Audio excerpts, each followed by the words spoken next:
Right, it's exercise time again. I've spent 15 minutes fiddling with the camera. It's not going to play today, but I really do need to get this done, so apologies for blurry video, dodgy sound, all that kind of jazz. So it's 15 of 8 exercises, 3 reps. I'm just going to get into it. I'm not looking forward to it, but here we go. So first, as the army really loves, it's press ups. So 15 press ups.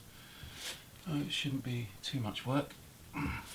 1, 2, 3, 4, 5, 6, 7, 8, 9, 10, 11, 12, 13, 14, 15. And then if memory serves, which it doesn't, it's 15 twist sit-ups. It's going to be a very bad video, but you know, it needs to be there as part of the record. So 1, 2, 3, 4, 5, 6, 7, 8, 9, 10, 11, 12. Always get moved backwards with these. 13, 14, 15. And then the super dangerous one that's going to be out of focus.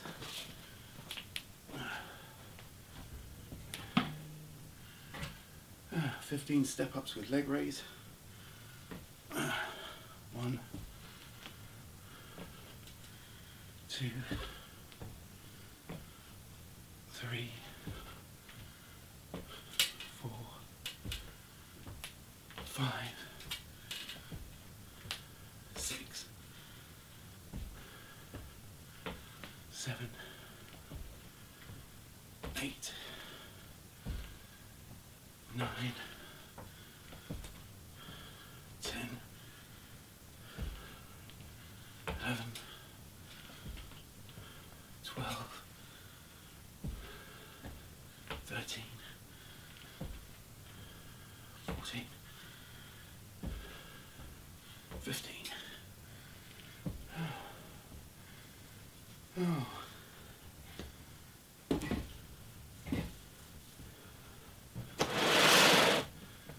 Right. And the old army favourite, the triceps dip. 1, 2, 3, 4, 6, 7, 8, 10, 12, 13, 15. Walking lunge again, I'm going to be out of shot. 1, 2, 3, 4, 5, 6, 7, 8, 9, 10, 11, 12, 13, 14, 15. Now 15 normal sit-ups. I do like their sit-ups in the army. 1, 2, 3, 4, 5, 6, 7, 8, 9, 10, 11, 12, 13, 14, 15. Oh, and then the one-legged squats, which I get that I'm probably not doing properly, but I do feel it. Okay, arms out, leg up. 1, 2, 3, 4, 5, 6,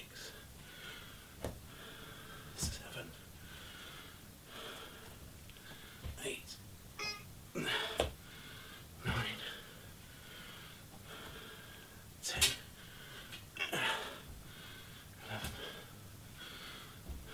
12, 13, 14, 15.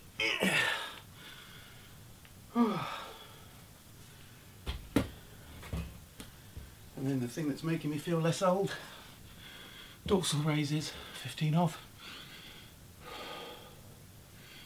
1, 2, 3, 4, 5, 6, 7, 8, 9, 10, 11, 12, 13, 15. There we go. 1 rep out of 3. Now, this is the thing I look forward to, at least this circuit training once a week.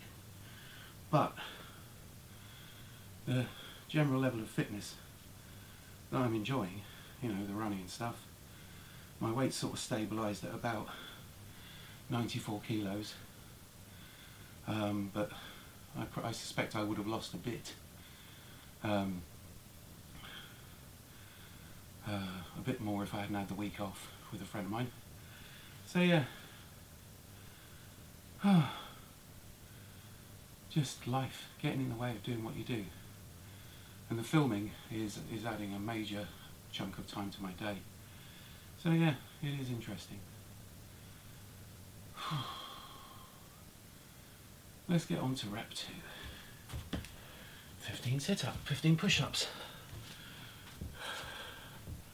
1, 2, 3, 4, 5, 6, 7, 8, 9, 10, 11, 12, 13, 14, 15.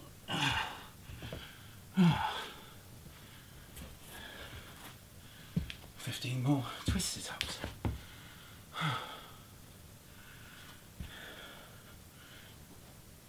1, 2, 3, 4, 5, 6, 7,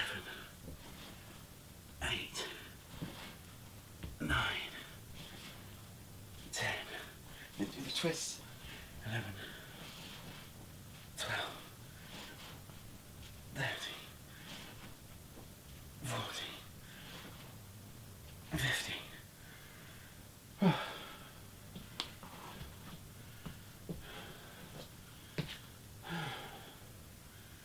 Let's step up with a knee raise, which I'll be out of shot for, like a lot of this stuff. 1, 2, 3, 4, 5. Wish I'd done this Friday. 6, 7, 8, 9,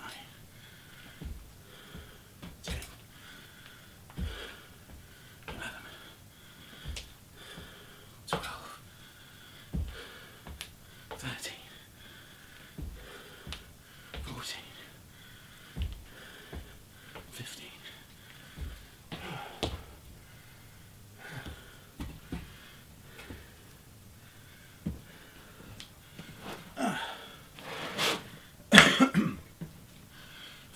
tricep dips. 1, 2, 4, 6, 7, 9, 10, 12, 13, 14, 15. Walking lunge.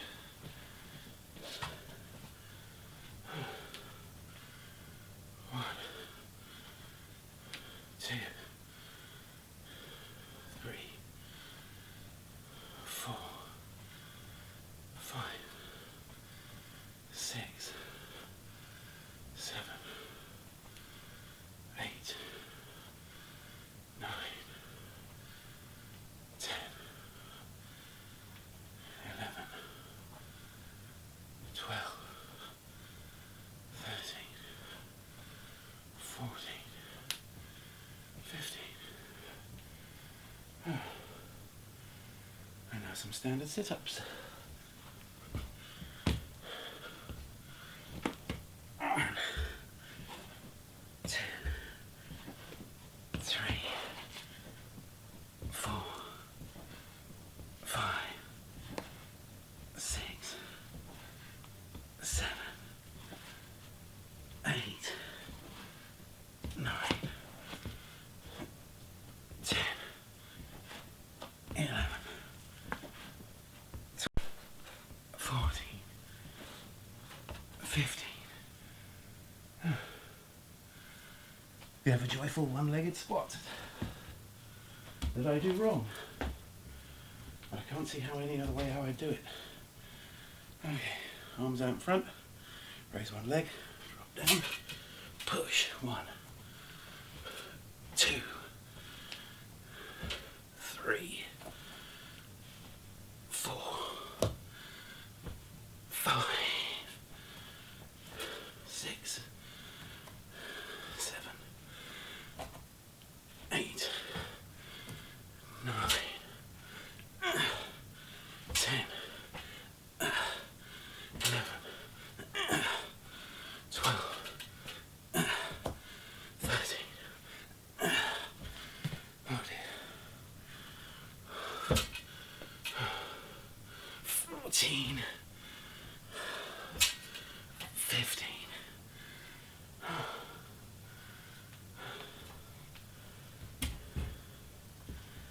And 15 dorsal raises. 1, 2, 4, 6, 7, 8, 9, 10, 11, 12, 13, 14, 15.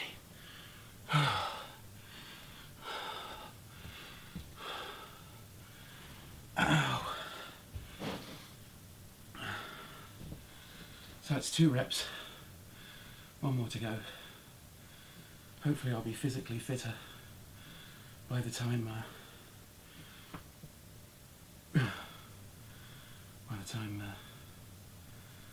I get to when I've got to do 4 reps.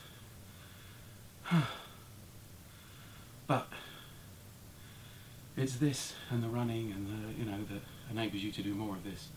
I think if I was trying to do 3 reps of these, week 1 I'd have been in a lot of trouble and pain. Whereas it's just effort. And from speaking to a couple of PT instructors in the army, from hanging around with them, it's like the effort is the thing that they're after. Like I'm properly sweating now.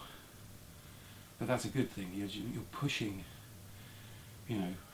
almost like you're pushing your disbelief in yourself out of your pores with your sweat. Which I know is a little bit philosophical, but exercise makes you do that. As anybody that's doing this will attest. You become very philosophical when you're doing something that you really don't want to do. So, final 15 of everything. Let's do some press-ups. 1, 2, 3, 4, 5, 6, 7, 8, 9, 10, 11, 12, 13, 14, 15. 15 twist sit-ups.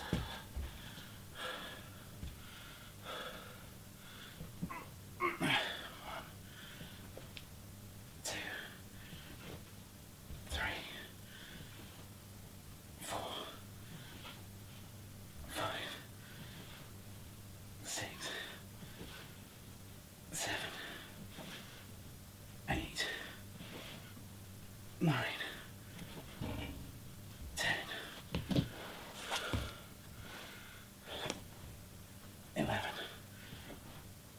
12, 13, 14, 15.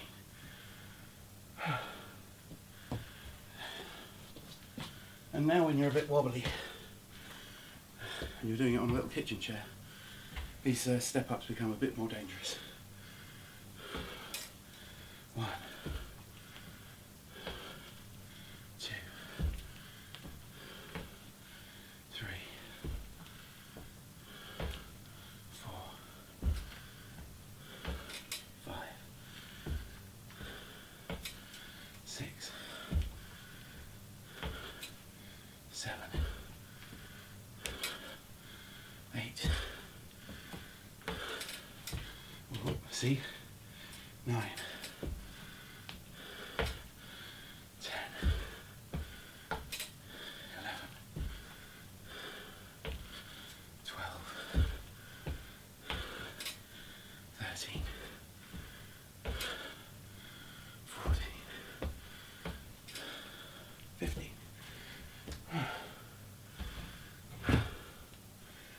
15 tricep dips.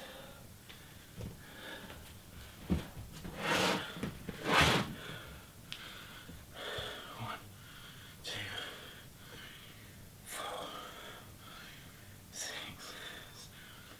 8, 9, 11, 12, 14, 15.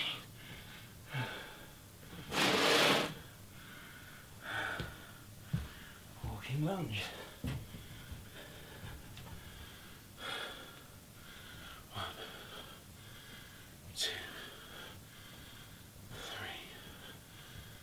4, 5,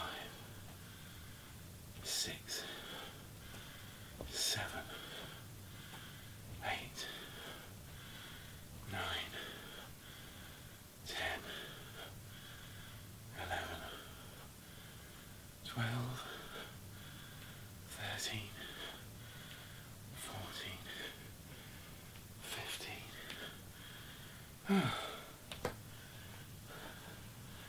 15 sit-ups.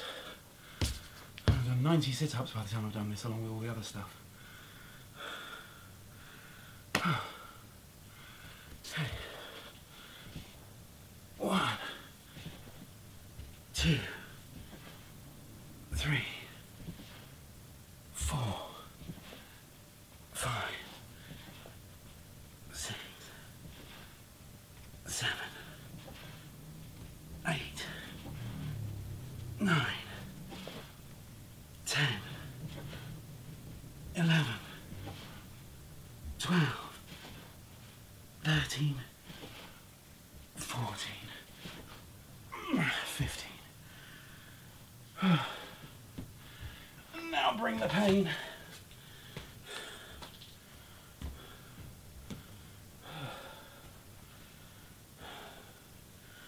One-legged squats. This is going to be ugly. 1, 2, 3, 4, 5, 6, 7, 8, 9, 10, 11, 12,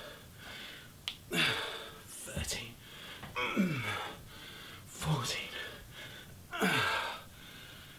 Last one. 15. Did not enjoy that. And finally, 15 dorsal raises. 1, 2, 3, 4, 5, 6, 7, 8, 10, 11, 12, 13, 14, 15.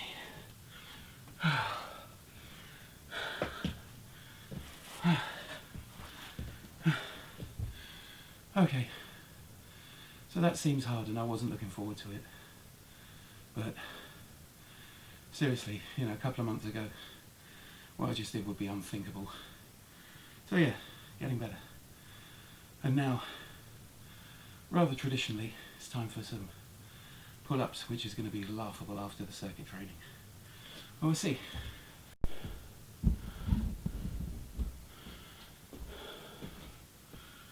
Okay, so this is like literally just after the circuit training, so I'm not expecting wonders.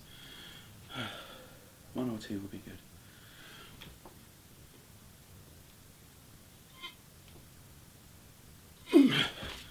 So 3.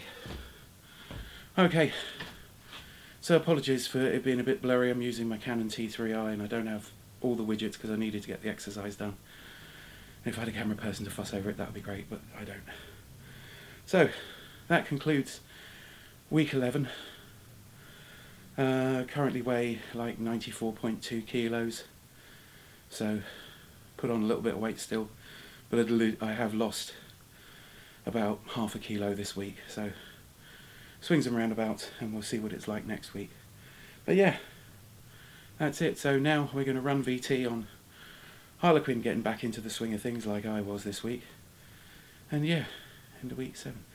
We've got like, week 11 rather, we've got like 1100 minutes of view time, sorry, 11,000 minutes of view time, and coming up on 1,050 views, which is great, you know, considering we're still not subscribed or anything. We've only got 21 subscribers, so that's awesome. So thank you very much for watching, really appreciate it. And we'll do the same thing next week, from tomorrow, when they'll be running. So, now over to Harlequin, talking about doing Urban Agoge in Australia. So from me, thanks for watching and do take care, but stay tuned for more Australian madness. Take care.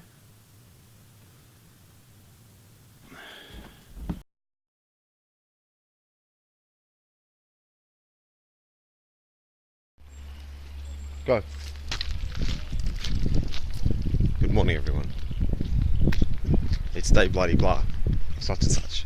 I don't know what day it is. I have not been around. Why is it every time I do this? Oh no, it's going the other way. It's alright.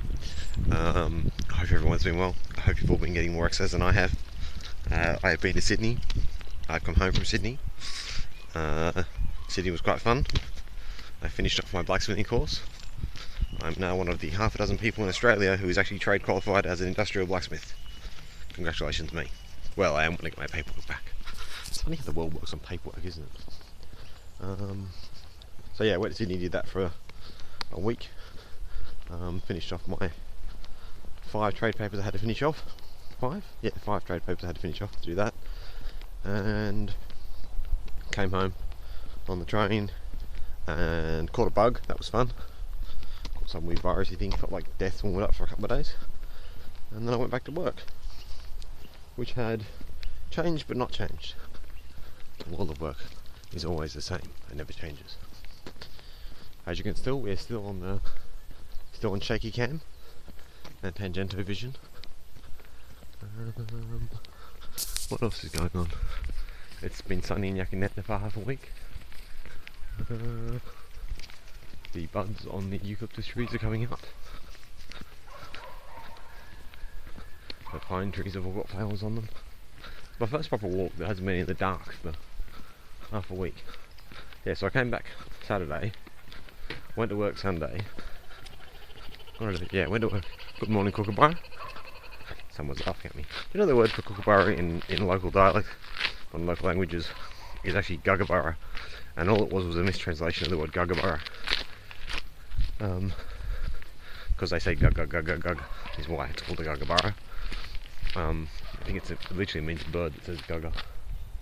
There's a rosella, looking very docile, sitting on top of a blackcurrant bush. Anyway, came back Sunday.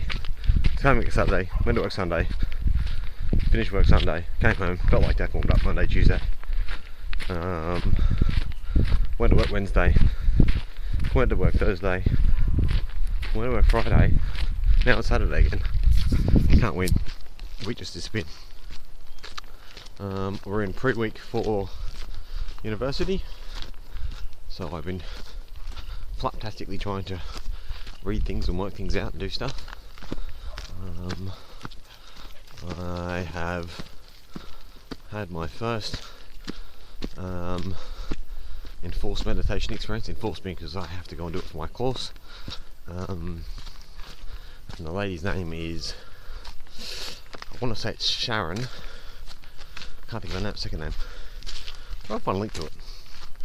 Anyway, she's from the Insight Mindfulness Center, somewhere like San Diego, and is a well-renowned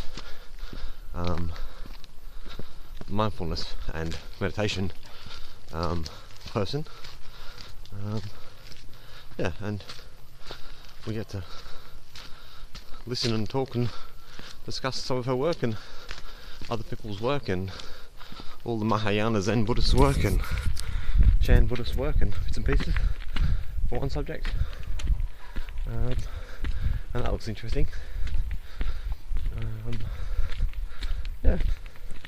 And maths is alright. Maths is what it always is. Making X or Y. Come on.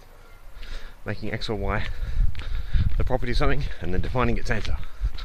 Or answers. Which is always fun. And yeah.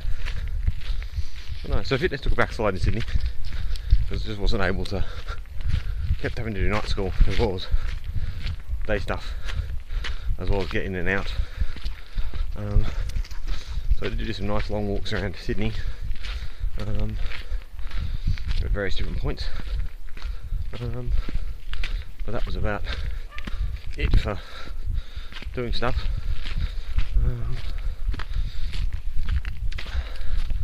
And yeah, that was kind of it. So I sort of had a week and a half off really, and then tried to start walking again every day. So I think we'll just start from a Monday, and then try and catch up, being a week behind Zach is the idea. I'm pretty sure. You know, or I could amaze myself and get up tomorrow and go for a run and world record the or personal best record for running. But yeah, lots of walking anyway, that's good. Don't know what else I could tell you. Sydney was good. Coming back was got stuff to do.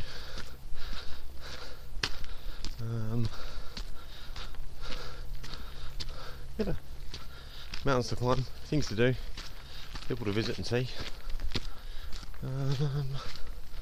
Yeah, don't know what else happened.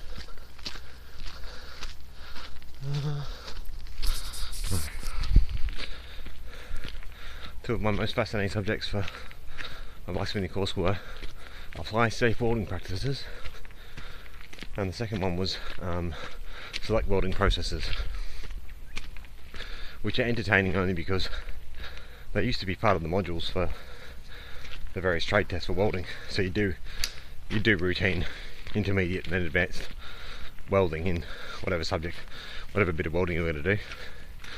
Go oxy welding for me.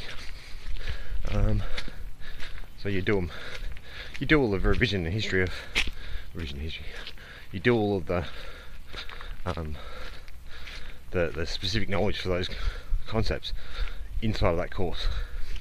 And with the change to the Workers' Health and Safety Act in 2011, they changed the paper committee. They changed the way they taught it, and they separated out all of the theory component and made everyone do it separately as part of these two subjects. And they just left the welding process routines. You just did your welding processes separately.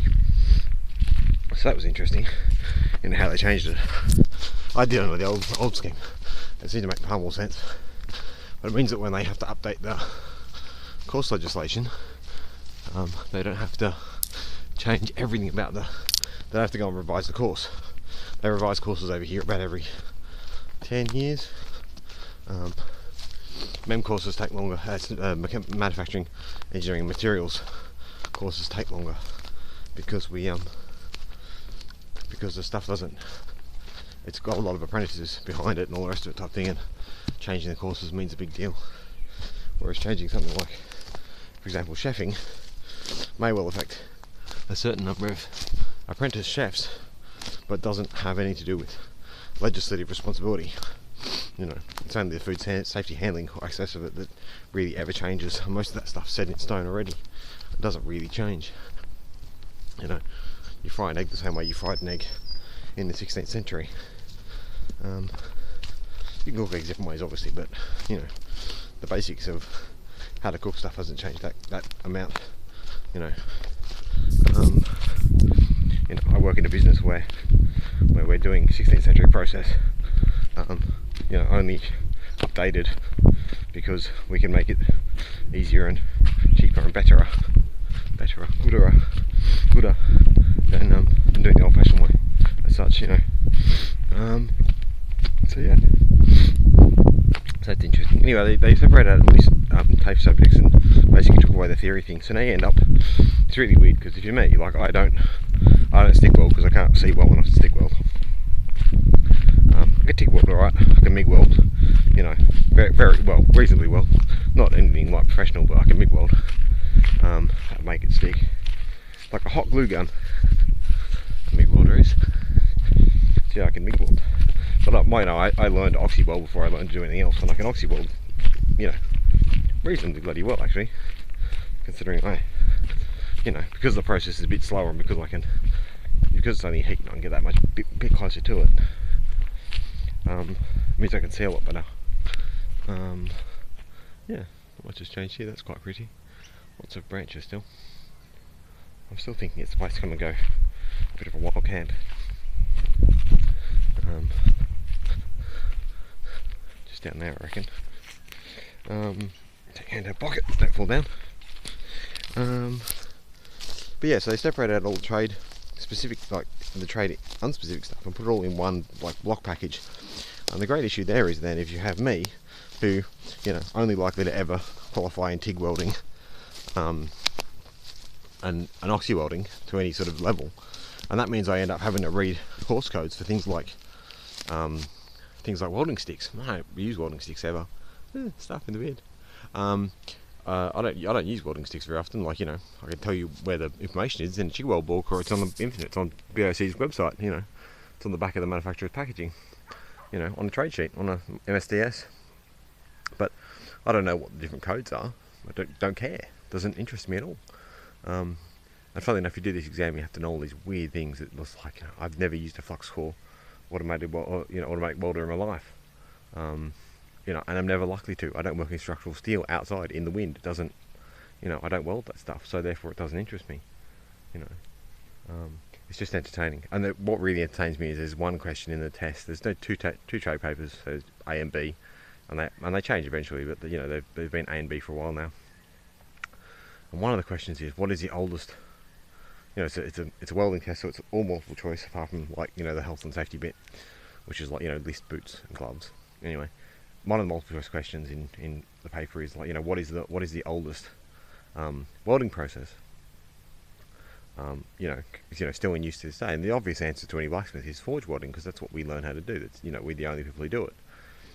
But it's entertaining because I don't know the number of people who must write down something else and have no idea what the fuck forge welding is, because forge welding, if you're a welder, you don't have a clue. You've never seen anyone do any forge welding. It doesn't make any sense at all. Half there's a hole there. It's a nice place to come for a camp. There's not too... Yeah, you put a hammock between that one and that one, I suppose. That one doesn't look like it's very alive, though. That one and that one? No, look, it's going this way. All my trees are going the wrong way.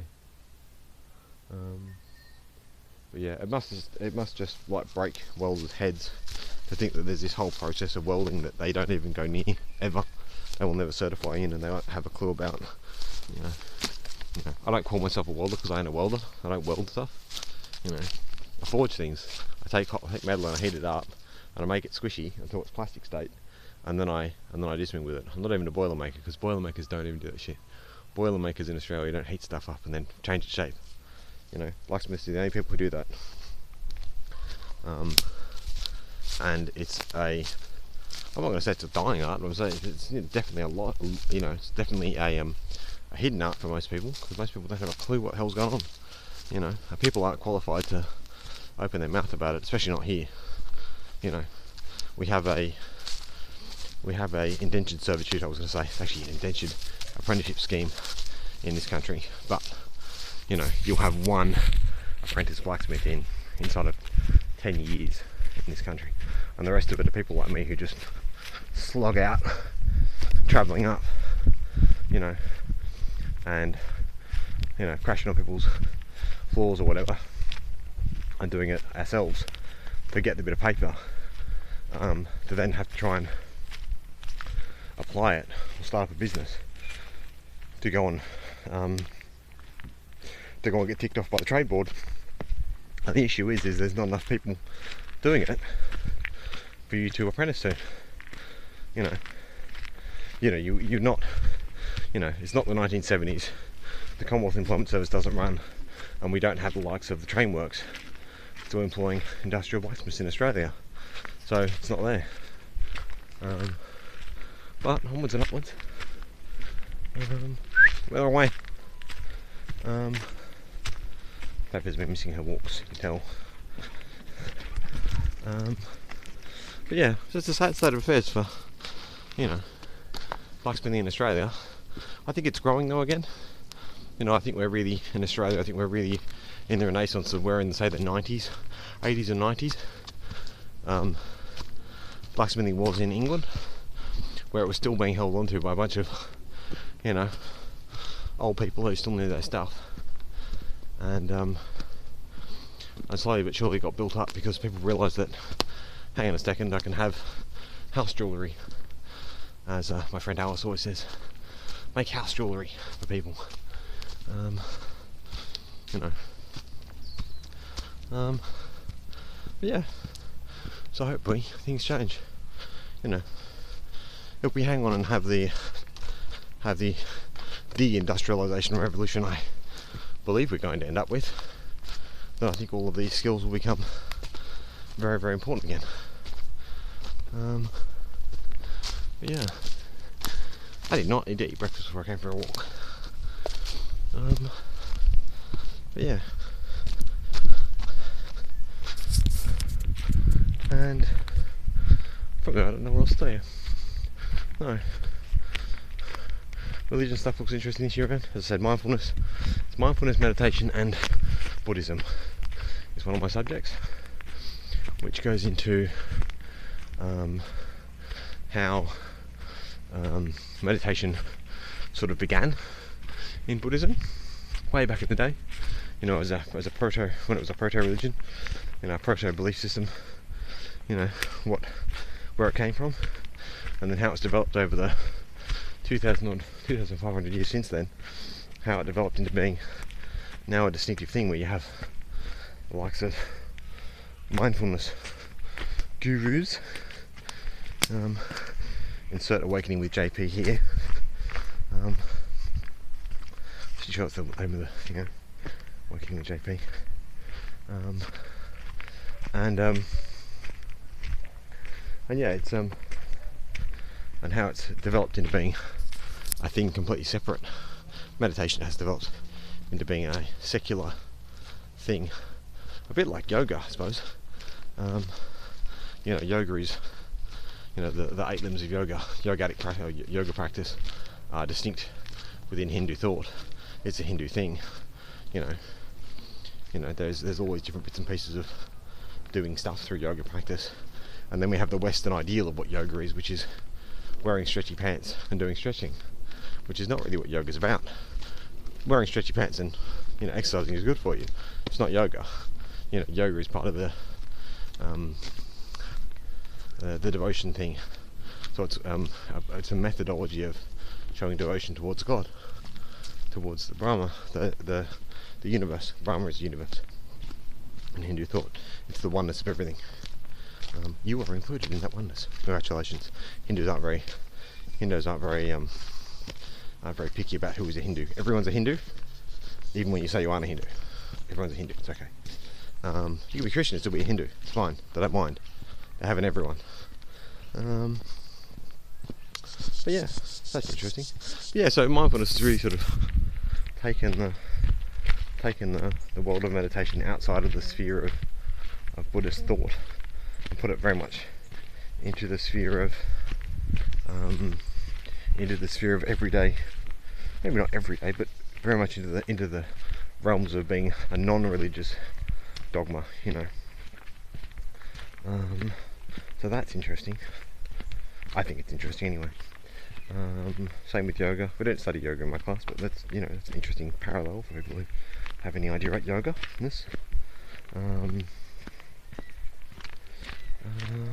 What was I going to go from there? Something else in there. Oh, I was going to mention Alan Watts. So Alan Watts was a guy who wrote about Zen Buddhism back in the 60s. He was one of those like beatnik guy type peoples. Been a bit of a beat poet, and was working at, I want to say it was Stanford, somewhere in America at a university anyway, maybe it was MIT, and did a lot of research, did a lot of the 20th century, is that the 20th century? It sounds right. Did a lot of 20th century research about Buddhist practices and thought, and how they developed and what they did and how these people did stuff, and went over and did stuff, and then started up a thing, and all of his documentaries are on YouTube. All of his documentaries are on YouTube talking about Zenness, which is very interesting, because he was sort of one of the first Westerners to gain any kind of authority in Buddhist doctrine. There is another person who's interesting, who I'm going to mispronounce the name of, but I'm going to suggest you go and look at a book called, I'm pretty sure there's an audiobook on YouTube, and it's called, it's called The Way of the Warrior. What's it called? It's odd. It's Thungpa, Thrungpa, I think is the guy's second name. Chogram Thungpa. I can't say Tibetan words very well. Must admit I'm not very educated in Tibetan. So much for my trying. I'd like to learn Tibetan just so I could talk Tibetan to people. Just to annoy the shit out of them. Ask them if they wanted yak butter tea. And be nosy. It's funny because all the interesting things you want to learn about, like, all the vernacular you use to communicate in your own language, they don't teach you in schools. You know, it took me ages to persuade someone to teach me enough French so I could swear in French. And then once I could swear in French, I could communicate with people, because that was what I required to communicate on the most part. Was hello, goodbye, how are you? Sorry I can't speak French. You know. This is where I broke my phone last night to not fall down the hill and kill myself again. You know, I'm upset by this thing, like falling down a hill. You know, sod it in slightly more colourful language. We're down the hill, we're safe.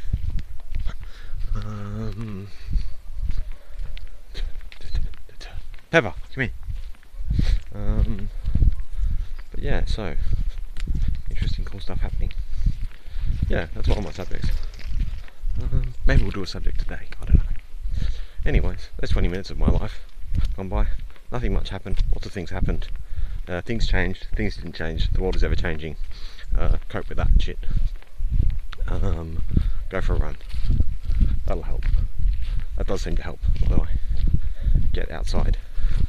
It's weird being in Sydney because there's not a lot of greenery in Sydney that isn't a park. Whereas this is not a park. This is a bit of disused ground which the forest, or the bush, has taken back over. It's funny, it's a forest in England, it's a bush in Australia. I think it's because everything's bush-like. It's lots of bushes. Yeah, there's lots of shrubby things in Australia. No one planted them though. And yeah, you know, there's a National Geographic thing which after the, I can't remember what it was called. There was a National Geographic thing, it must be about 10 years ago now, and it spoke about the change that if human beings just disappeared overnight, what would happen to the ecology of the world, like how things were, so all the buildings were left behind, all the stuff was left behind, that was all fine, but then what would actually happen? It's a fascinating documentary, well worth checking out. Can't remember the name of it though. 10 years in, too much thinking has gone on. There you go. Right then, I will leave you with that. Have a lovely day. Get outside and go for a walk. At the very least, it's good for you. Go and listen to a breathing meditation. I'll try and find a link for the lady, Sharon, whatever her name is, in America, and go and practice sitting down and breathing in and out. It's good for you. Yeah, have fun. I'll talk soon. Bye bye.